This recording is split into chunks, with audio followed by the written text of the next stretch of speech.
Hey guys, and today what we are going to be discussing is we are going to be discussing a railroad I came up with called the St. Nicholas and Santa Fe Railroad, which is a subsidiary of the Santa Fe from the oh shoot, what period?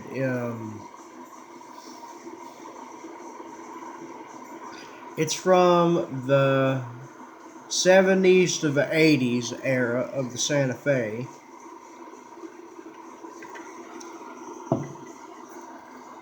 And at that time, that was when Santa Fe was at its peak. They probably had some of the best locomotives.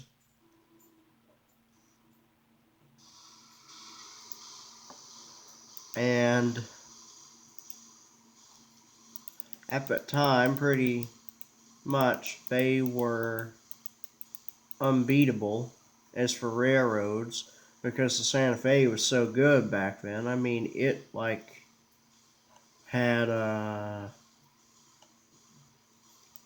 it had it was a really good railroad, and it did something in the process a lot of other railroads in that era hadn't done yet. And that was it never went bankrupt.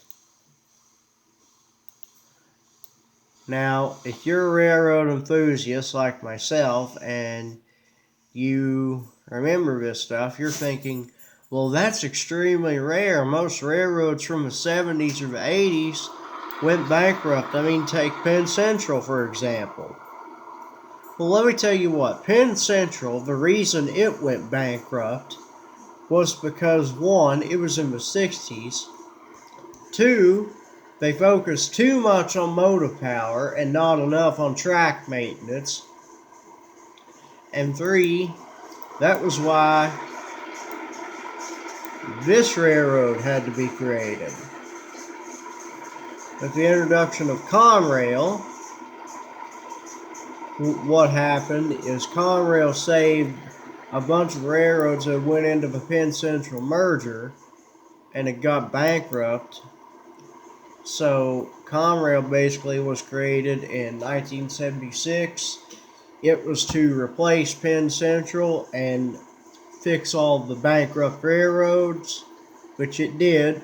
And they had some interesting motive power. They had C30-A, C30-7As. They had GP40s, GP38s, even a few GP9s. But most of the GP9s were from the Penn Central, and the Penn Central got them from either the Pennsylvania or New York Central Railroad. More than likely the Pennsylvania Railroad. But anyway, that's enough about railroads. What we're doing today is we are going to get Conrail number 6995, and we're going to do some yard switching today, just to kind of have a introduction video to a new series.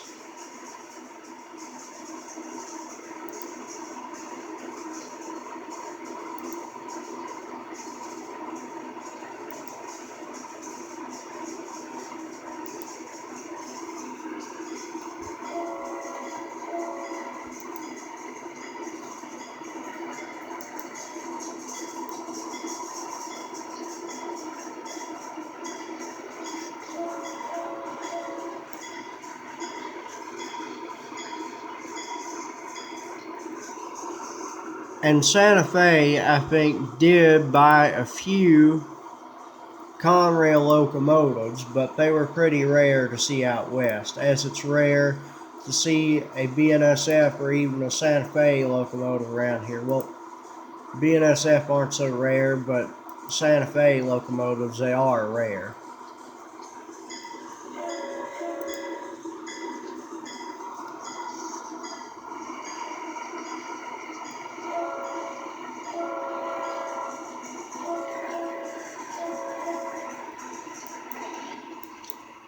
But what happened to this railroad is way back in the late 30s to the 40s. Is this used to be Chessie system? Well, not Chessie, C&O occupied track. But then Chessie, when they were formed, abandoned this subdivision, and then with a few with a few donators, I don't want to say donators, with a few investors, a new railroad formed that was a subsidiary of the Santa Fe, and now they own this track. Even though the route's only a couple miles long in total.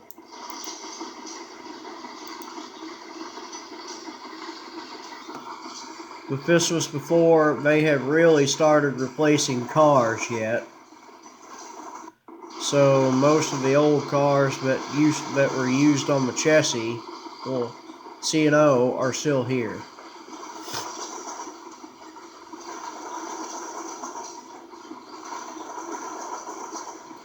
So,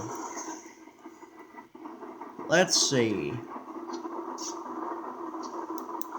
Okay, well, let's just pop us a caboose on this track.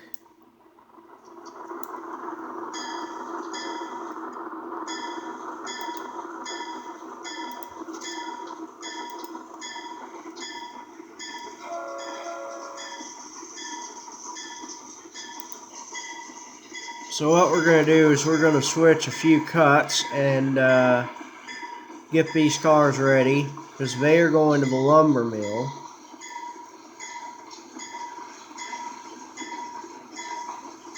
I mean, look at the smoke on that C30. That's classic. That's Conrail power at its finest right there.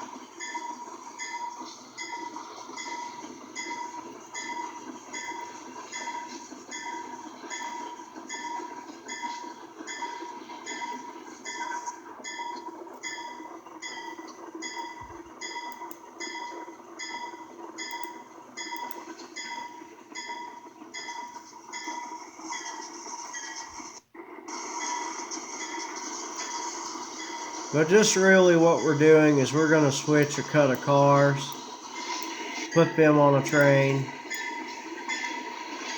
and then I guess call it a day.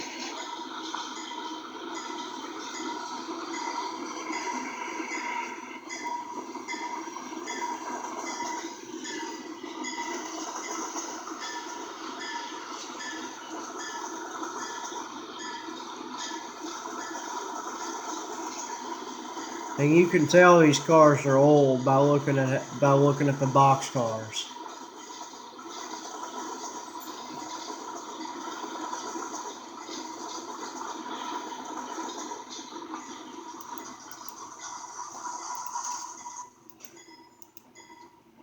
But most of the cars that are here are either USRA cars, just basically camouflaged to be part of a railroad,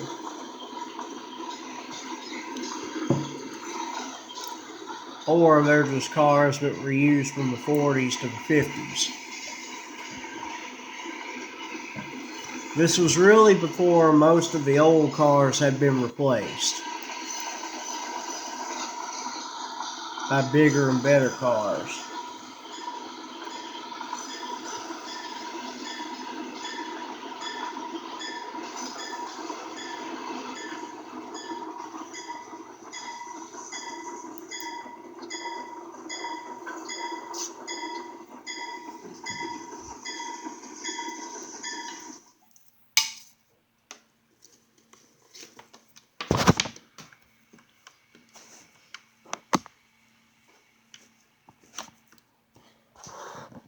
Whoops, don't know what happened there.